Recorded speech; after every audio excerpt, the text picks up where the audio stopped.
did a post yesterday. Well, I didn't post it, but I recorded a video yesterday talking about basically where I am with money. And I'm gonna re-record this, obviously, but I just want to make sure that my intentions are right and y'all, like, I'm not sending any mixed messages, because what I said in the video was basically I'm at a place right now where I've let go of the attachment of having to be rich. There was a point where, as an entrepreneur, as I grew in my entrepreneur journey and as I grew as a person, and just as you get older, you want different things. And I'm driving, y'all, so pardon these angles. And yeah, as you get older, you see the importance of money and how necessary it is and all of that. And yeah, I got caught up in just wanting to be rich and wanting to be wealthy. And I'm re-recording this video because I want everybody to know that I don't think that there's anything wrong with wanting money. We need money to live and to survive.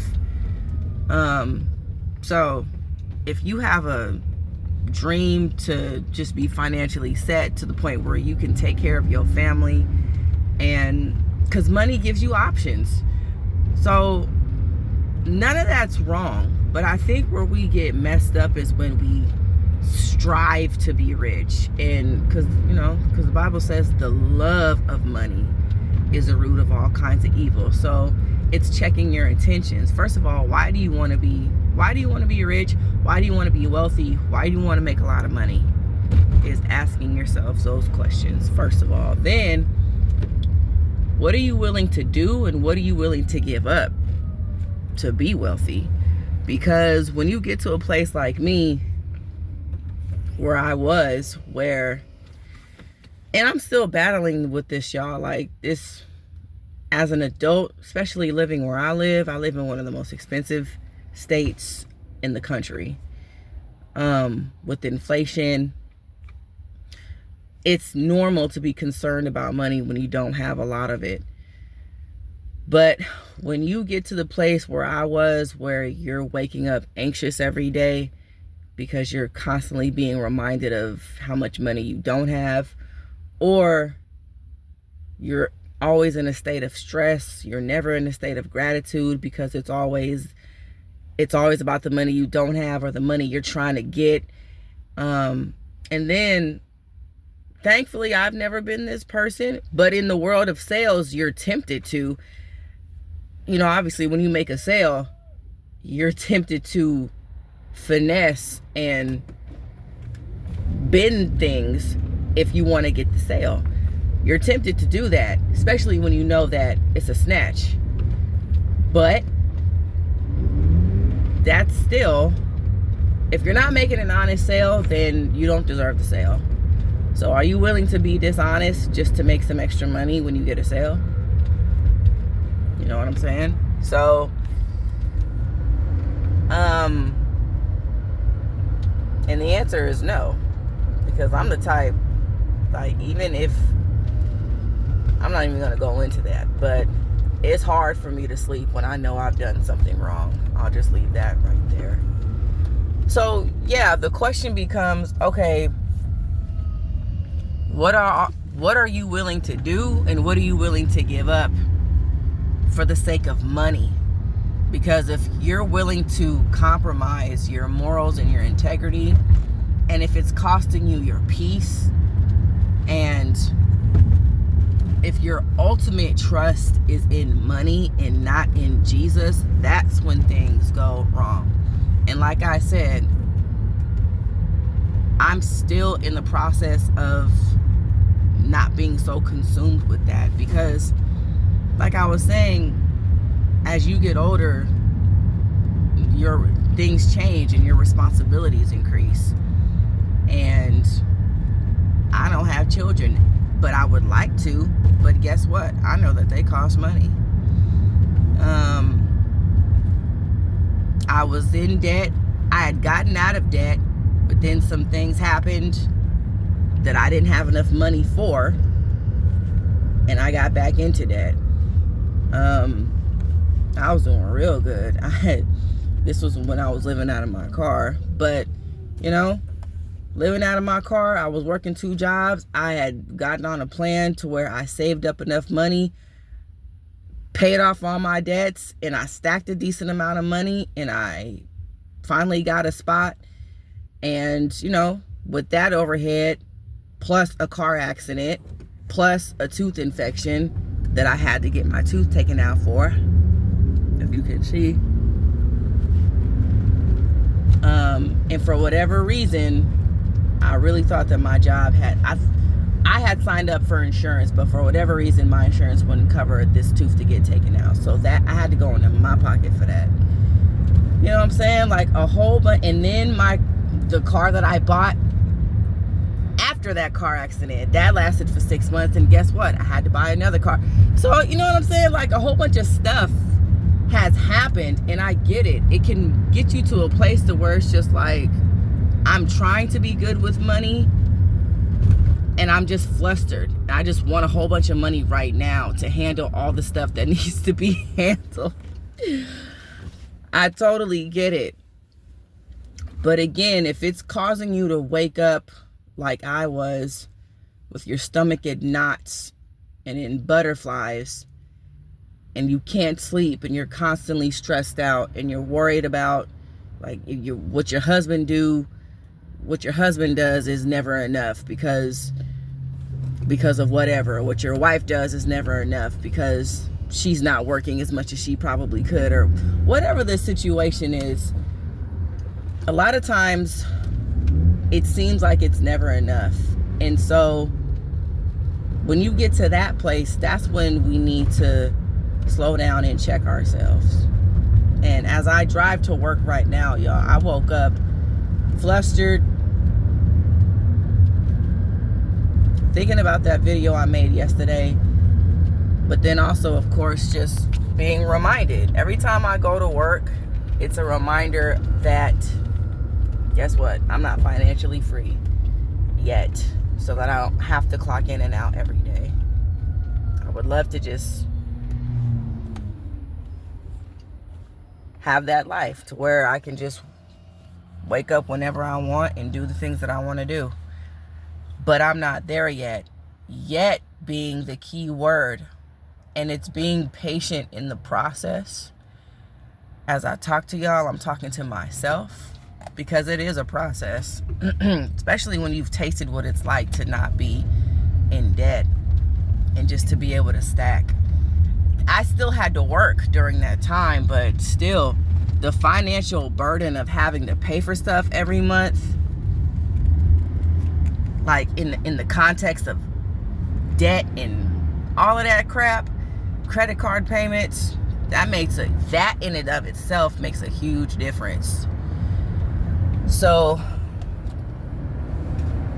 where I'm at right now is I've basically allowed myself to just be okay with the process and to be at peace with however long it's going to take me to get to a place of just more financial stability.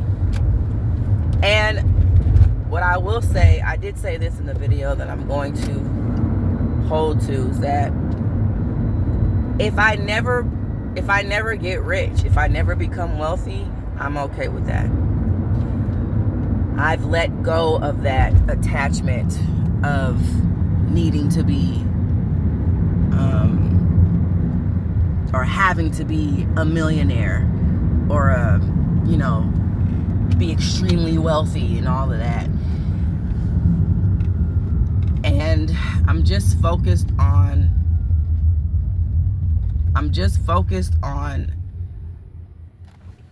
yes, my process, yes, the journey, but just really being good with money. Because I think for Americans, a lot of it is not just inflation. It's not just, interest rates, mortgage rates. I don't think it's only that. I think it's really just knowing how to be good with money.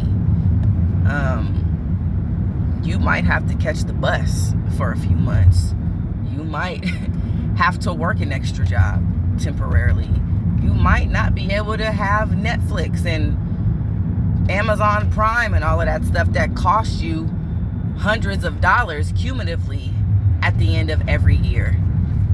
Maybe you shouldn't go to Starbucks every day or Chipotle every single day.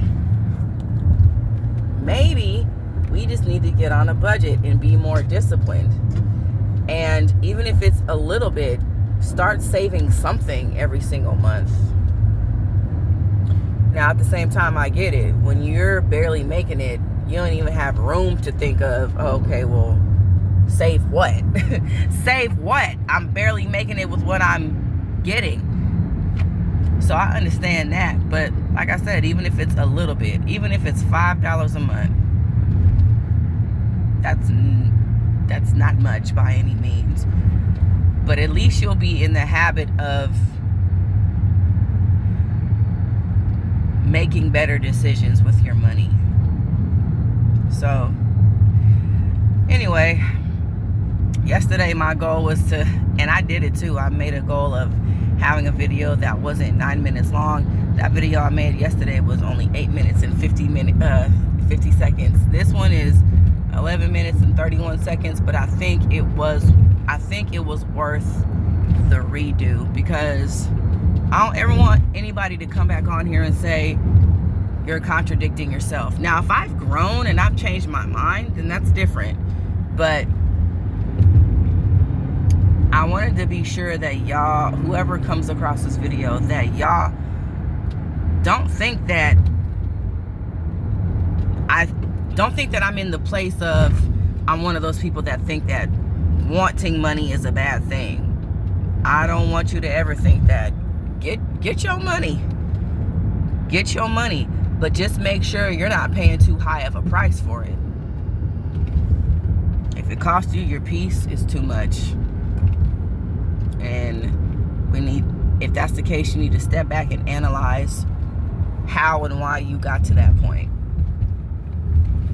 So, hope this video finds whoever it needs to find well. And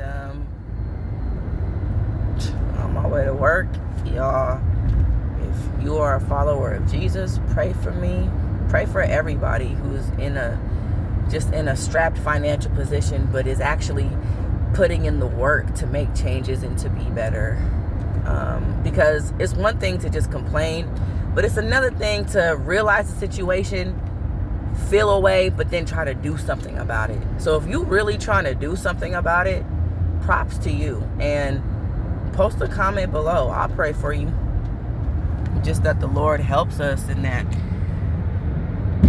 we don't get stressed out and overburdened and burden ourselves with things that we can't.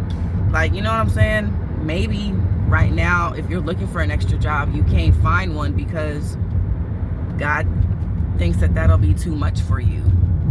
And you just need to stay at this job and hold out for the job He really wants for you that may pay better. I have no idea, but I know I'm not the only one who feels like this. So I would appreciate if somebody commented on this video. I don't care if it's just one person. And just let me know where you are when it comes to how you see money, and how you see money, how you feel about money, and how you want to better your situation if that's where you are. Or if you're good with where you are, go ahead and post that too, because God also said that godliness with contentment is a great gain. So that's the goal. But anyway, I love y'all, and I'll see you in the next one.